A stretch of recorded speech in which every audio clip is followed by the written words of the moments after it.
Everyone, welcome to कुछ काम का ज्ञान। हम स्टार्ट करने वाले हैं हमारा second part of the chapter crop production and management.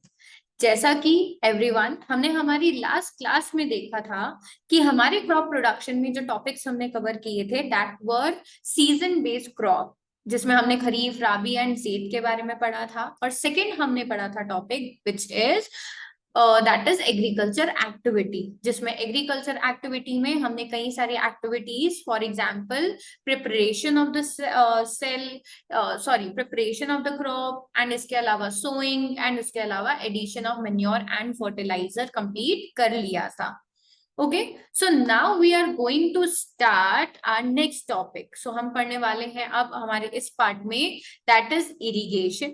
Irrigation के बाद हम पढ़ेंगे अबाउट वीडिंग, कि हम लोग कैसे वीडिंग करते हैं, हार्वेस्टिंग करते हैं, and how we store. Okay, so let's start. सबसे पहले टॉपिक स्टार्ट करते हैं हम irrigation. What is irrigation? The supply of water to crop at different intervals is called irrigation. Okay, so जैसे हमें पानी की जरूरत है वैसे प्लांट्स को भी पानी की जरूरत रहती है। तो जब भी हम इंटरवल्स में, देखो किसी क्रॉप को बहुत ज्यादा पानी चाहिए तो हम उसे बार बार पानी देंगे, किसी को बहुत कम पानी चाहिए होता है, जैसे सर्दियों में हमारे घर में गार्डन्स होते हैं तो हमें बोला जाता है कि ऑल्टरनेटिवली पानी दो। ओके, बिकॉज सर्दियों में इतना एब्जॉर्प्शन रूट्स के थ्रू नहीं हो पाता। तो अकॉर्डिंग टू द क्रॉप आप क्या ग्रो कर रहे हो, किस सीजन में ग्रो कर रहे हो, प्लांट की क्या रिक्वायरमेंट है, उसके हिसाब से हम क्या करते हैं, हमारा इरिगेशन प्लांट्स को करते हैं। ओके, सो बेसिकली इरिगेशन में के लिए ना लोग पहले के क्या होते थे ना, कंप्लीटली रेनफॉल के ऊपर डिपेंडेंट होते थे। इनफैक्ट आज भी कई सारे ऐसे विलेजेस हैं जिसमें there is no tubewells, no wells, कुछ उन्होंने नहीं करा हुआ, बस वो अकॉर्डिंग टू सीजन अपने क्रॉप्स को ग्रो करते हैं और वो वेट करते हैं रेनफॉल का कि बारिश आएगी, पर बारिश नहीं आती, जिसकी वजह से उनकी क्रॉप फेल हो जाती है और खराब हो जाती है। कोई ना, चलो सो हम स्टार्ट करते हैं। बेटा हमारा इरिगेशन जो होता है ना that is of two type, one is traditional and another one is modern irrigation. पुराने टाइम पे जो भी हम इरिगेशन मेथड्स को यूज करते थे उसे हम ट्रेडिशनल इरिगेशन बोलते हैं, और आज के टाइम पे जो हम इरिगेशन मेथड्स को यूज करते हैं उन्हें हम मॉडर्न इरिगेशन बोलते हैं। सबसे पहले देख लेते हैं ट्रेडिशनल इरिगेशन को। ट्रेडिशनल मेथड ऑफ इरिगेशन में जैसे होता था देखली, chain pump, mod which is pulley system, also राहत जिसे लेवलर सिस्टम बोला जाता था। इसमें आप ज्यादातर देखोगे कि वहां पे वो लोग कुएं के ऊपर डिपेंडेंट होते थे, पानी कुएं में भरता था एंड वहीं से उनको देते थे, या छोटे छोटे रिवर्स के ऊपर आसपास जो भी होता था उनसे कैनाल्स बनाकर वहां से पानी लेते थे। और वो एनिमल्स को या मस्कुलर और मैकेनिकल सपोर्ट लेते थे ये सारे काम करने के लिए। जैसे देखली में देखा जाए तो जैसे पत्थर को यूज करते थे, तो अंदर जैसे ही पत्थर से खींचा, पानी को कुएं में डाला तो पानी भर गया, फिल हो गया जैसे ही बकेट में, तो ऑटोमेटिकली वेट ज्यादा रॉक का होने की वजह से वो लिफ्ट करने में बहुत इजी होता था, तो पानी ऊपर आ जाता था। चेन पंप में ऐसे चेन होती थी पूरी, तो चेन के हिसाब से जैसे नीचे जा रहा है जा रहा है जा रहा है, बकेट बकेट फिल होकर चेन से ऊपर आ रहा है। ठीक है, जैसे हमारा मोद पुली सिस्टम में होता था कि पुली सिस्टम होता था, पुली नीचे डाला एंड देन उससे पुली से पानी को बकेट को खींच लिया। ठीक है, एंड छोटे छोटे कैनाल्स बना दिए जिस कैनाल्स के थ्रू पानी बहकर हमारे क्रॉप्स के पास जा रहा है। नेक्स्ट होता था जैसे राहत। राहत में जैसे यहाँ पे कनेक्ट कर दिया जाता था एक ट्यूब को यहाँ से, तो जैसे ये घुमाते रहती थी, जैसे बफलोज एंड इनको यूज किया जाता था, इनको ड्रॉट एनिमल्स को यूज किया जाता था। सो मैं बता दूं यहाँ पे पॉज लेकर कि हमारे जितने भी एनिमल्स को हम एग्रीकल्चर वर्क में यूज करते हैं उनको हम ड्रॉट एनिमल्स बोलते हैं। तो cow, buffalo, these are all draught animals. तो यहाँ पे ड्रॉट एनिमल्स को यूज किया जाता है एंड उनसे जैसे एक मतलब लेवलर सिस्टम होता है, एक लेवलर को घुमाया जाता है जिसकी वजह से ऑटोमेटिकली ये भी घूमने लगता है। तो जब ये घूमने लगता है तो वही सेम होगा, बकेट नीचे जाएगा, वाटर फिल होकर ऊपर आएगा। ठीक है, एंड देन कलेक्ट होकर वो कैनाल से सीधा क्रॉप में चला जाएगा। तो these were all traditional system जिसमें बहुत लेबर लगता था, बहुत पानी यूज होता था, and the main drawback was कि उसमें पानी जो था ना, अगर मान लो कि आपकी जो लैंड है वो बहुत लेवल नहीं है, तो क्या होता था, जैसे ऊपर ऊपर हाई लेवल वाली जो जमीन होगी वहां तक तो पानी जाएगा ही नहीं, जो नीचे की तरफ होगी वहां पे पानी भर जाएगा। तो यहाँ पानी ज्यादा हो गया वो भी बुरी बात है, क्योंकि एक जगह पे पानी जमा हो गया तो वो वाटर रिटेंशन हो जाएगा, अच्छे से पर्कुलेशन ही नहीं हो पाएगा, पानी छोड़ देगी सॉइल, वो भी हमारे लिए गलत बात है। ऊपर की तरफ है, पानी नहीं पहुंचा तो हो सकता है क्रॉप वहां पे पानी की कमी की वजह से फेल हो जाए, which is also a drawback. तो ट्रेडिशनल सिस्टम के कुछ ड्रॉबैक्स थे जिनको ओवरकम किया हमारे मॉडर्न इरिगेशन सिस्टम ने। अब what is modern irrigation system में हम दो मेन मॉडर्न इरिगेशन सिस्टम पढ़ते हैं, one is drip irrigation and second is sprinkler irrigation. चलो तो बात करते हैं स्प्रिंकलर इरिगेशन की। हमने काफी सारे गार्डन्स में ना ऐसे स्प्रिंकलर सिस्टम देखा होगा, मजा आता है बहुत, आसपास घूमो, है ना, मतलब मुझे नहीं पता ये क्रॉप के काम आता है नहीं आता है, बट लोग मस्ती एंड फुल एंजॉय करने में इसको बहुत यूज करते हैं, बिकॉज ये शावर से कम नहीं होता है, इट्स काइंड ऑफ शावरिंग। ठीक है, तो इसमें बेसिकली होता क्या है, देखो एक नोजल होता है गन शेप का ऐसा, इस नोजल में से क्या होता है ना, वाटर स्प्रिंकल होता है, ट्यूब से कनेक्टेड होता है, वाटर पंप पाइप वाइप जो भी होगा, वाटर सप्लाई जिससे भी मिलेगा, एंड ऐसे नोजल होती है जहां से वाटर स्प्रिंकल होता है। ठीक है, तो वाटर स्प्रिंकल होकर 360 डिग्री में रिवॉल्व होता है, जिसकी वजह से हर तरफ क्रॉप को क्या होता है, पानी स्प्रिंकल होता है। प्लस इसका ना एक सबसे अच्छा बेस्ट पार्ट ये है कि भले ही लेवल जमीन नहीं हो तो भी इक्वली जो वाटर होता है ना इस सिस्टम के थ्रू क्या होता है, डिस्ट्रीब्यूटेड रहता है, तो उसका डिस्ट्रीब्यूशन इशू जो होता है वो उसमें नहीं आता। आगे चलते हैं। Now sprinkler system, this system is more useful on uneven lands. No, please mention this and please remember this. ठीक है, इसको थोड़ा सा स्टार कर लेना, क्योंकि अनइवन लैंड अगर आपसे पूछ लिया जाता है कि which modern system you will use in uneven land, तो आपका आंसर होना चाहिए कि this one is sprinkler system. Where sufficient water is not available, perpendicular pipe having rotating nozzles, perpendicular pipe होते हैं, rotating nozzles होते हैं, on the top are joined to main pipeline, और वो मेन पाइपलाइन से क्या होते हैं, रेगुलर इंटरवल्स से कनेक्टेड होते हैं, उनमें रेगुलर इंटरवल्स पे पानी जाता रहता है। This system is very useful for sandy soil. So आपसे ये पूछा जा सकता है कि write something about modern irrigation system और explain two type of modern irrigation system. तो पहला हमारा हो गया स्प्रिंकलर, दूसरे पे हम आते हैं विच इज हमारा drip irrigation.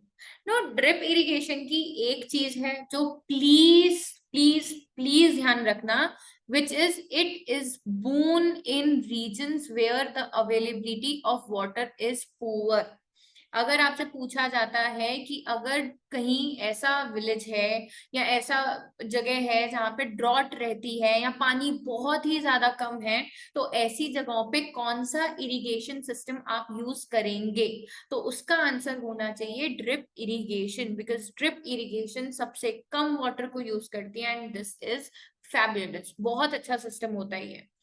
In this system, the water falls drip by drop. No, dip dip dip dip, एक एक ड्रॉप बाय ड्रॉप, इसमें क्या होता है ना, पानी सीधा रूट्स तक जाता है। जैसे आप देख सकते हो यहाँ पे क्या होता है ना, जिस भी रो में प्लांट्स होते हैं, सारे प्लांट्स के रो के पास में ऐसा पाइप कनेक्ट कर लिया जाता है। फिर पाइप कनेक्ट करके ना यहाँ पे जैसे मान लो यहाँ पे होल कर दिया, अब यहाँ पे रूट्स हैं, ठीक है, प्लांट के, तो सीधा यहाँ से वाटर ड्रॉप बाय ड्रॉप क्या होगा, रूट्स को मिलता रहेगा। तो इससे वाटर 24 घंटे भी हमारा ड्रॉप ड्रॉप भी जाता रहे तो भी हमें कोई दुख नहीं है, क्योंकि बहुत सारा पानी तो हमारा वेस्ट नहीं हुआ, प्लस कंटिन्यूअसली हमारे रूट्स को पानी भी मिल रहा है, तो वाटर शॉर्टेज वाली जगह पे हम इसको यूज कर सकते हैं। Just as the position of the root, it is the best technique for watering fruit, plant, gardens, and trees. Water is not wasted at all, and it's a boon in regions where the availability of water is low. Now, देखो, हमारा next topic था weeding. तो weeding मैंने question format में ले लिया because weeding से directly related आता है, आपसे पूछा जाता है right a short note on weeding. तो सबसे पहले वीडिंग को समझने के लिए हमें समझना पड़ेगा व्हाट आर वीड्स। कभी कभी होता है ना, हमने किसी को फंक्शन में इनवाइट ही नहीं किया बट अनवांटेड गेस्ट आ जाते हैं। अब देखो, अनवांटेड गेस्ट ऐसा नहीं है, अतिथि देवो भव, हम रिस्पेक्ट सबकी करते हैं, सब भगवान के टाइप मतलब भगवान समान होते हैं, तो सारी चीजें ओके हैं। बट देखो, अगर आपने किसी को नहीं बुलाया एंड वो गेस्ट भी आ गए तो उससे ड्रॉबैक क्या होता है कि आपने जो खाना पर प्लेट रखा था वो अकॉर्डिंग टू पर्सन रखा था जितनों को आपने इनवाइट किया। ज्यादा नंबर ऑफ इंसान आ जाएंगे तो क्या होगा, पहले वो आ गए एंड वो अगर खाना खाकर चले गए तो जो मेन आपके गेस्ट है, आपने जिनको इन्वाइट किया है, उनके लिए तो खाना बचेगा ही नहीं, राइट। वैसे ही वीड्स में भी होता है। देखो, वीड्स एक अनवांटेड गेस्ट है, आ जाओ, हमें कोई प्रॉब्लम नहीं है, फार्मर्स को भी कोई प्रॉब्लम नहीं है, ठीक है, क्रॉप ही तो है, प्लांट्स हैं, ग्रो हो रहे हैं, ओके। अब होता क्या है ना कि ये लालची बन जाते हैं, आते हैं, ग्रो होते हैं एंड हमारे मेन क्रॉप जिसपे बेचारे फार्मर्स इतने टाइम से काम कर रहे हैं, वो उनको वाटर दे रहे हैं, उनको मिनरल्स प्रोवाइड कर रहे हैं, उनके लिए सॉइल प्रिपेयर कर रहे हैं, अपने इतने टूल्स, इतना पैसा इन्वेस्ट कर रहे हैं, और होता क्या है, ये आ जाते हैं वीड्स, वहां पे ग्रो होने लग जाएंगे एंड सारी चीजों के लिए कॉम्पीट करने लग जाएंगे, पूरा वाटर ले लेंगे, पूरा सनलाइट एब्जॉर्ब कर लेंगे, मिनरल्स को ले लेंगे, तो हमारे मेन क्रॉप को ना कुछ नहीं मिल पाता एंड फाइनली वो मर जाते हैं। तो हम नहीं चाहेंगे, हमें कोई प्रॉब्लम नहीं है कि वो ग्रो करे, but because of this fighting कि वो सारी चीजें उनकी ले लेगा और मेन क्रॉप ही फेल हो जाए, तो वो भी हमें नहीं चाहिए, बिकॉज ऑफ विच हमें इन वीड्स को रिमूव करना होता है and that removing of weeds is known as weeding. उस रिमूवल ऑफ वीड्स को ही हम क्या बोलते हैं, वीडिंग बोलते हैं। So weeds are unwanted plant that grow naturally along with crops. See, naturally along with crops क्या होते हैं, grow होते हैं, they compete with crop plant for water, nutrients, space, light, affecting the crop growth. हमारी जो main crop है उसकी growth को क्या करते हैं, अफेक्ट करते हैं ना। अब वीडिंग करनी पड़ती है। What is weeding? The process of removing weeds from the field is called weeding. This is also important, ठीक है। वीडिंग क्या होती है, जब हम इन वीड्स को, जिन्हें हम नहीं पसंद करते हैं, जब हम इन्हें रिमूव कर देते हैं तो हम इन्हें बोलते हैं वीडिंग। अब देखो, वीड्स को कैसे रिमूव किया जा सकता है। हम चाहें तो वीड्स को मैन्युअली भी रिमूव कर सकते हैं। दिस इज द टूल जिसको हम यूज करते हैं मैन्युअली रिमूविंग ऑफ वीड्स में, इसे हम बोलते हैं खुरपी, ठीक है। तो खुरपी होती है, जस्ट ऐसे पकड़ा वीड्स को, जस्ट ऐसे कट कर देते हैं फार्मर्स, ठीक है। खुरपी यहाँ से ब्लंट होती है, तो ब्लंट होकर जस्ट होल्ड किया वीड्स को एंड ऐसे कट कर दिया। तो दिस इज मैन्युअली। तो मैनुअल चीजों में वही होता है, लेबर वर्क बहुत लगता है, टाइम बहुत कंज्यूम होता है, तो फिर उसके लिए और अच्छा तरीका निकाला। तो उसके लिए फिर ये आया कि हम लोग चाहें तो वीड्स को कंट्रोल भी कर सकते हैं बाय यूजिंग केमिकल्स। केमिकल्स कैसे, 2,4-D और वीडीसाइड्स, ऐसे केमिकल जो वीड्स को मारे उनको बोलते हैं weedicides. These are spread in the field to kill the weeds, ठीक है। एक चीज है जो हमें बहुत अच्छे से याद रखनी है, which is example of weedicides और केमिकल, ठीक है, 2,4-D, क्योंकि ये पूछा जा सकता है कि which chemical you can use to kill the weeds, तो आप बोलोगे वीडीसाइड्स प्लस, और अगर आपसे मेन ही एक ही एग्जाम्पल में नाम ही पूछ लिया तो आप लिखोगे 2,4-D, ठीक है।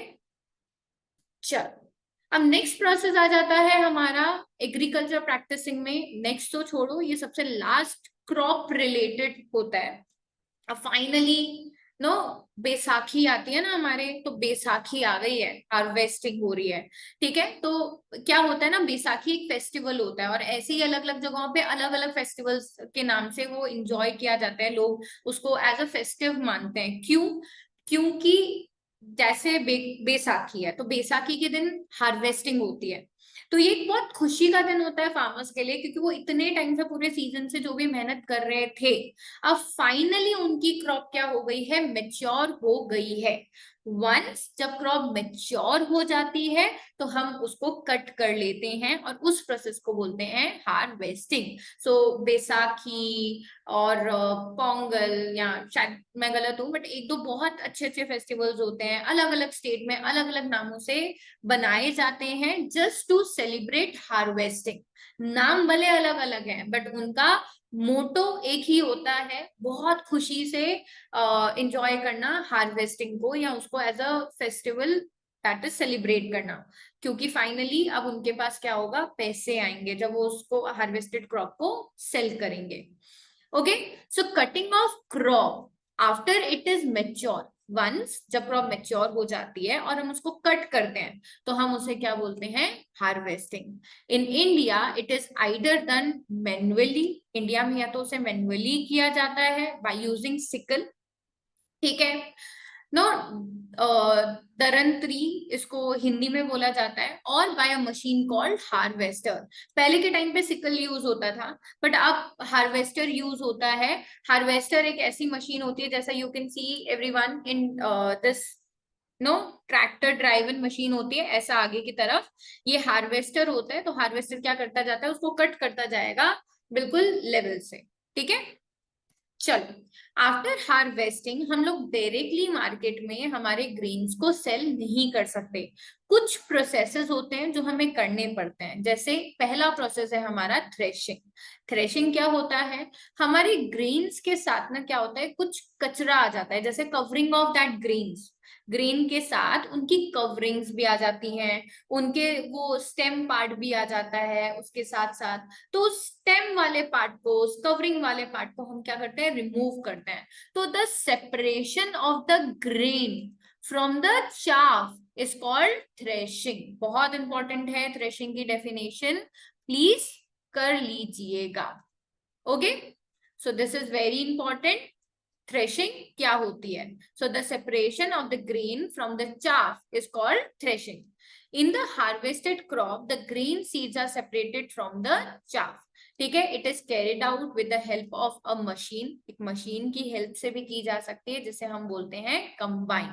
कंबाइन एक ऐसी मशीन है जो हार्वेस्टर की तरह भी बिहेव करती है प्लस थ्रेशर की तरह भी बिहेव करेगी, ठीक है।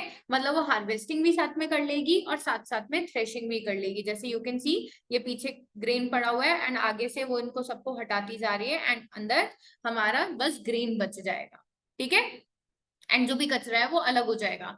यू नो, ये जो कंबाइन है ये तो अभी मॉडर्न हमारी मशीन है। इससे पहले ना बहुत जोर जोर से वुड से मारकर एंड नो एनिमल्स को उसके ऊपर से चलाकर, ताकि प्रेशर बनेगा ना, तो प्रेशर की वजह से वो थोड़ा सा लूज हो जाएगा। लूज होने पर वो ऑटोमेटिकली कवरिंग्स और स्टॉक वगैरह हट जाएंगे।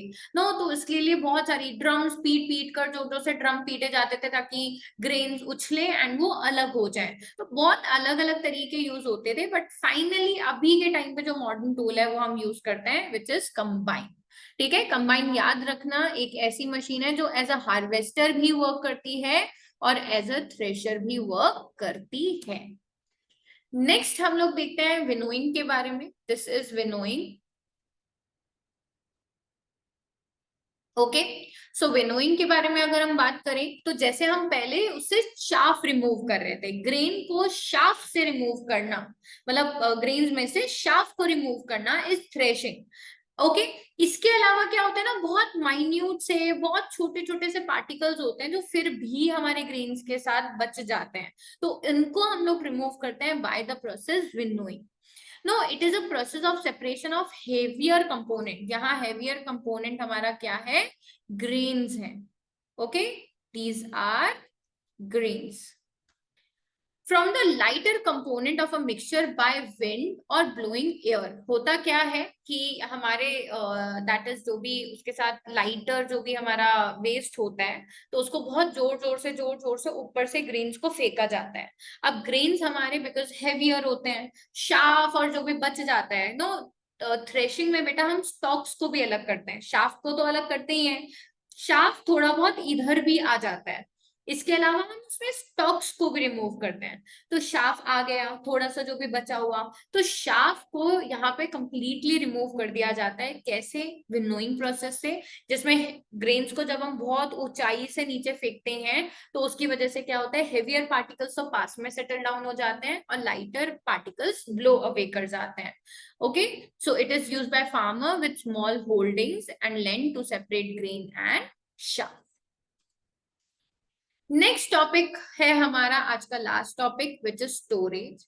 नो, सो फाइनली देखो, हमने सब कर लिया, हमने अच्छे से हार्वेस्टिंग कर ली, ग्रेन को क्लीन भी कर लिया, बट अचानक से हम जाकर ग्रेन को मार्केट में सेल आउट नहीं करके आते हैं। तो एक पीरियड ऑफ टाइम रहता है जिसमें आप अपने ग्रेन को स्टोर करते हो, बट आपने इतनी मेहनत करी, आपकी नो डाउट जो आपके जो ग्रेन थे वो बहुत अच्छी क्वालिटी के ग्रो हुए, बट अगर आपने उनको अच्छे से स्टोर नहीं किया तो उसका कोई सेंस नहीं होगा, आपकी क्रॉप खराब हो जाएगी एंड वो मार्केट में नहीं बिकेगी। तो उसके लिए हमें स्टोरेज का ध्यान रखना होता है।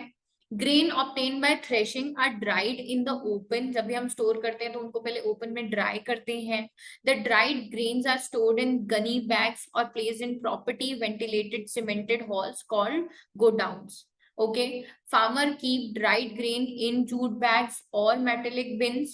Large scale storage of grains is done in silos and granaries. ये क्वेश्चन पूछा जा सकता है, दिस इज इम्पोर्टेंट। ठीक है, आपसे पूछा जा सकता है कि भाई लार्ज स्केल स्टोरेज कहाँ होता है और स्मॉल स्केल स्टोरेज कहाँ होता है। तो हम यूजुअली गनी बैग्स में, जूट बैग्स में, गोडाउन्स में स्मॉल स्केल करते हैं, और जब भी हमें बहुत ज्यादा ग्रेन्स को स्टोर करना है तो हम उसको सिलोज या ग्रैनरीज में करते हैं। जैसे आप ये सिलोज देख सकते हो ना, बड़े बड़े बड़े बड़े वो कंपार्टमेंट्स एंड ग्रैनरीज टाइप की जगह होती है, बहुत बड़ी बड़ी, जिसमें हम उनको स्टोर करते हैं।